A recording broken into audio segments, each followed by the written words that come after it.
இன்றைக்கி நம்ம சில்லி பரோட்டா எப்படி பண்ணுறதுன்னு பார்ப்போம். அதுக்கு வந்து 2 பரோட்டா எடுத்திருக்கேன். இதே மாதிரியே கடையில் கிடைக்கும், இல்லாட்டா நீங்கள் வீட்டில் செஞ்சது கூட அதுக்கு யூஸ் பண்ணலாம். இதை வந்து இப்போது சின்ன சின்ன பீஸாக கட் பண்ணி எடுத்துக்கோங்க.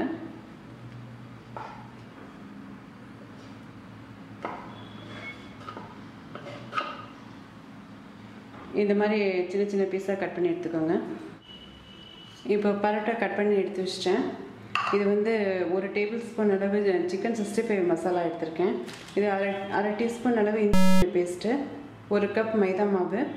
இப்போது இந்த சிக்கன் 65 மசாலாவையும் இஞ்சி பூண்டையும் இதில் போட்டு நல்லா தோசை மாவு பதத்தில் கரைச்சிக்கோங்க.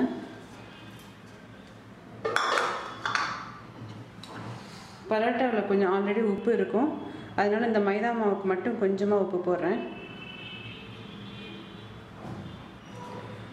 கொஞ்சம் கொஞ்சமாக தண்ணி ஊற்றி தோசை மாவு பதத்தில் கரைச்சிக்கோங்க.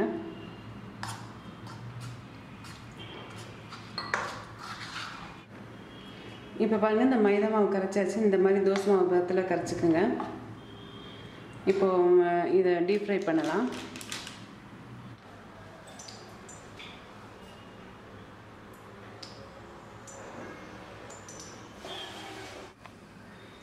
இப்போது எண்ணெய் நல்லா காஞ்சிருச்சு.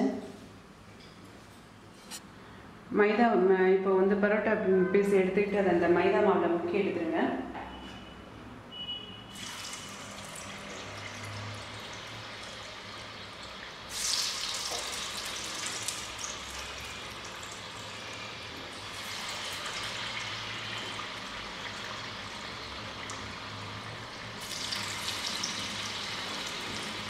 நல்லா செவந்து வர வரைக்கும் எடுத்துருங்க.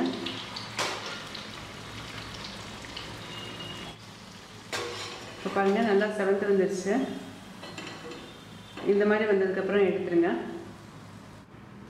இப்போ பரோட்டா எல்லாம் வறுத்தாச்சு. இது இப்படி தனியாக இருக்கட்டும். இனி அடுத்து சில்லி பரோட்டா கிரேவிக்கு என்னென்ன வேணும்னு பார்ப்போம். வெங்காயம் நல்லா ஒரு பெரிய வெங்காயம் கட் பண்ணி பொடி பொடியாக கட் பண்ணி எடுத்துக்கோங்க. கொஞ்சம் கருவேப்பிலை எடுத்துக்கோங்க. இதோட குடமிளகாய் இருந்தால் அதையும் சேர்த்துக்கலாம். இது வந்து அரைக்கிறதுக்கு ஒரு 1/4 கப் வெங்காயம் வச்சுருக்கேன். ஒரு 5 இல்லாட்டா 6 பாதாம் பருப்பு, அரை டீஸ்பூன் சோம்பு, அரை டீஸ்பூன் வரமிளகாத்தூள். நம்ம பரோட்டா வறுக்கிறதுக்கு முன்னாடியே நம்ம சிக்கன் 65 மசாலா சேர்த்துருக்கோம் இல்லையா, அதுலேயே கொஞ்சம் காரம் இருக்கும். அதனால் பரோட்டாவுக்கு வேண்டியதில்லை. இந்த வெங்காயத்துக்கெலாம் இந்த காரம் எடுத்திருக்கேன். ஒரு 1/4 டீஸ்பூன் அளவு எடுத்துக்கிட்டிங்கன்னா கூட போதும். இப்போ இதை அரைச்சிருவோம்.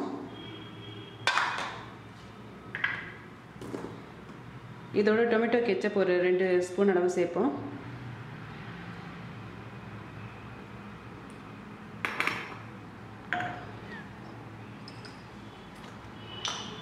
சோய் சாஸ் வந்து ஒரு 2 ஸ்பூன் அளவு சேர்க்குறேன்.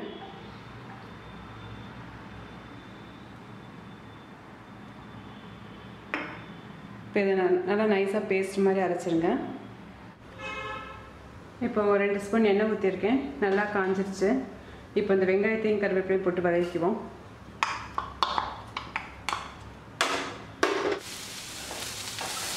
இப்போ வெங்காயம் நல்லா வதங்கிடுச்சு. இப்போ பாதாம் பருப்பு வெங்காயம்லாம் அரைச்சி வச்சுருக்கோம்ல, சாஸ் டொமேட்டோ சாஸும் சோய் சாஸும் சேர்த்து அதை இப்போ போட்டுக்கலாம். நல்லா வதங்குற வரைக்கும் கிண்டி விட்டுருங்க.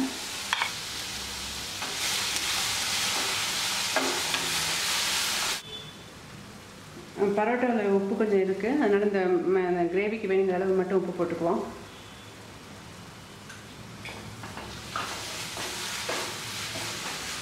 இப்போ பரோட்டாவை கொட்டி கிண்டிவிங்க, எல்லாம் ஒன்று சேர்கிற மாதிரி.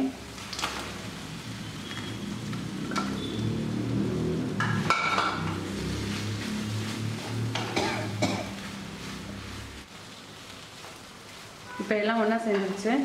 அமர்த்தி இறக்கிடலாம். இப்போ சில்லி பரோட்டா ரெடி ஆகிடுச்சு. இதை வெங்காயத்தை பச்சையோடு சேர்த்து சாப்பிட்டா ரொம்ப நல்லாயிருக்கும். இதை செஞ்சு பாருங்கள். செஞ்சு பார்த்து எனக்கு உங்களோட கமெண்ட்ஸை சொல்லுங்கள். தேங்க்யூ.